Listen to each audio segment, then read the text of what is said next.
Friend, அப்புறம் boy friend. அதாவது இந்த சொற்கள், அதாவது இந்த இந்த சர்க்கிளில் மட்டும்தான் இந்த மாதிரி விஷயம் நடக்கும். யாரெல்லாம் வந்து தன்னை பக்கத்தில் இருக்கவங்க நம்பிக்கைக்குரியவங்க நம்ம நினச்சிக்கிட்டு இருக்கோமோ அவங்களுக்கும் வந்து உண்மையாக பார்த்தீங்கன்னாக்கா நம்மளோட விருப்பத்தை நிறைவேற்றணும் தான் ஆசையாக இருக்கும். ஆனால் ஒவ்வொருத்தருக்குன்னு ஒவ்வொரு குணாதிசயங்கள் இருக்குது. அதை நாம் புரிஞ்சிக்க மாட்டோம். ஓகேங்களா? ஏன்னா என் ரூட்டுக்கு நீ வா நாம் எதிர்பார்ப்போம். அவங்களும் வந்து ஒரு அன்பின் அடிப்படையில் சரின்னு சொல்லி செய்வாங்க. ஆனால் ஒவ்வொருத்தரோட குணாதிசயம் வேற, கேரக்டரிஸ்டிக் வேற, அதுக்கப்புறம் வாழ்ந்த விதம் வேற, வளர்ந்த விதம் வேற, அவங்க நம்ம சொல்றதை புரிஞ்சுக்கிட்ட விதம் வேற. இது வந்து ஏகப்பட்ட முரண்பாடுகள் நடுவில் வர வாய்ப்பு இருக்குது. அப்புறமேட்டு அவங்க சொல்லுவாங்க, நம்ம கேள்வி கேட்டதுக்கு நீ இப்படி தானே சொன்ன, அப்படி தான் சொன்னேன், நான் அப்படி சொல்லிக்கிறேன், நான் இப்படி தான் புரிஞ்சுக்கிட்டேன் அப்படின்வாங்க. இங்கே என்னன்னா, இங்கே அதிகப்படியான விஷயம் வந்து மிஸ் அண்டர்ஸ்டாண்டிங்கு.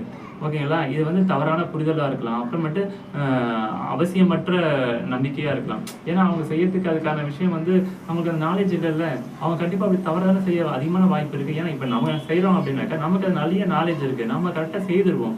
ஓகேங்களா? இப்போ இதுதான் வந்து பார்த்தீங்கன்னா கோபத்தோட அடிப்படை காரணம். நம்மளுக்கு நாலேஜ் இல்லை. கோவப்படுற நபருக்கு எங்கெல்லாம் கோபம் வருதோ அதை பற்றின நாலேஜ் அவனுக்கு இல்லை. இப்போ இது எப்படி தனியாக இருக்கட்டும். இப்போ ஒரு விஷயம் இருக்கு. கோபம் யாருக்கு வராது? குழந்தைக்கு கோபம் வராது. ஓகேங்களா? அதுக்கப்புறமேட்டு ஞானிக்கு கோபம் வராதுன்னு சொல்லுவாங்க. ஏன் இங்கே 2 பேருக்கு மட்டும் கோபம் வராது?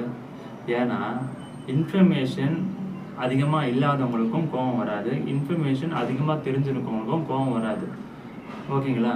ஏன்னா இப்போ இன்ஃபர்மேஷன் அதிகமாக தெரிஞ்சுக்கணும்னாக்கா ஞானி, அவனுக்கு ஏன் கோபம் வராதுனாக்கா அவங்க என்ன ஏமாறாமல் இருப்பாங்களா?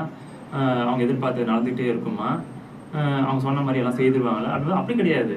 அவங்களுக்கு தெரியும், ஆமாம் இவன் வந்து செய்வான்னு நினச்சி நான் கொடுத்தேன், இவன் செய்யலை, ஓகே இப்போ நான் புரிஞ்சுக்கிட்டேன். இப்போ இவனுக்கு வந்து அடுத்து வேறு மாதிரி என்ன வாய்ப்பை கொடுக்கணும், எந்த மாதிரியான இன்ஸ்ட்ரக்ஷன்ஸ் கொடுக்கணும் அப்படின்றத புரிஞ்சுக்கிட்டு அந்த விஷயத்துலேருந்து அவங்க இப்போ எதிராளி இருக்காங்களா, ஞானி இருக்காருல, அவர் வந்து புரிஞ்சுப்பார்.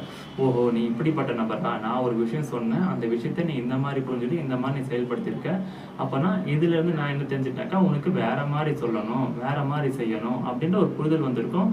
அவர் வந்து தன்னை அப்கிரேட் பண்ணிப்பார். அடுத்தடுத்த விஷயத்தில் அப்கிரேட் பண்ணிக்கிட்டு எதிரே இருக்கிற நபர்கிட்ட அவர் வந்து வேற மாதிரி கம்யூனிகேட் பண்ணுவார், வேற மாதிரி வந்து அவரை கைட் பண்ணுவார். அப்போ என்ன ஆகுனாக்கா, அவர் ஒரு விஷயத்த வந்து சொல்றாரு அப்படின்னாக்கா அந்த விஷயத்துக்கு அவர் வந்து சரியா செய்யலை அப்படின்னாக்கா அதுலேருந்து ஒரு விஷயத்த அவர் கற்றுக்கிட்டு அவருக்கு வேற மாதிரி இன்ஸ்ட்ரக்ஷன் கொடுக்குறாரு, வேற மாதிரி கைடன்ஸ் கொடுக்குறாரு, வேற மாதிரியான ஒரு செயல்முறையை கொடுக்குறாரு. தான் விரும்பின விஷயம் அவர் மூலயமா தான் விரும்பின மாதிரி அவர் செய்யணுன்றதுக்கான புது விதமாக தான் அப்டேட் பண்ணிக்கிறாரு. நீங்க நல்லா புரிஞ்சுக்கோங்க, எதிர்க்க நபர் மாறல, அவரு தான் தன்னை மாத்திக்கிறாரு. தன்னை மாத்திக்கிட்டு எதிர்க்க நபர்கிட்ட அந்த வேலை வர வரைக்கும் புதுவிதமா தன்னை அப்டேட் பண்ணி